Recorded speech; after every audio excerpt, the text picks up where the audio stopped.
La colonie de mouettes à tête noire est installée sur un îlot ensablé dénué de végétation, le lieu idéal pour se reproduire. Le Loiret peut se targuer d'accueillir environ 10 à 15% de la population française de mouettes mélanocéphales continentales qui vit dans le continent.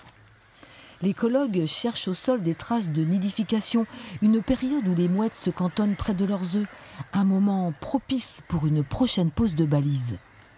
Depuis 2022, une quarantaine de ces objets télémétriques permet de suivre leur chemin migratoire.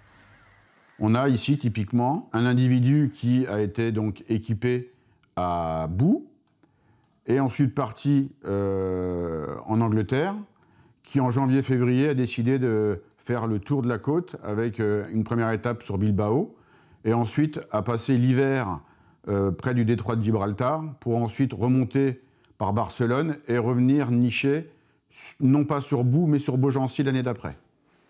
C'est la première étude européenne d'envergure sur cette espèce. Donc la pose de balises a vraiment livré beaucoup de secrets.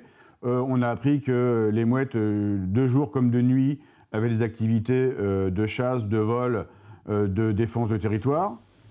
L'étude menée par le Conservatoire d'espaces naturels a pour objectif de préserver l'environnement des mouettes mélanocéphales.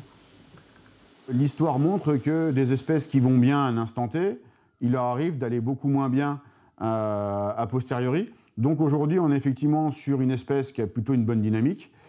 Malheureusement, c'est des espèces qui nichent sur des milieux instables. Et donc demain, si on a des îlots qui ne sont plus entretenus, qui se végétalisent tous, on aura une disparition de la mouette sur la Loire moyenne.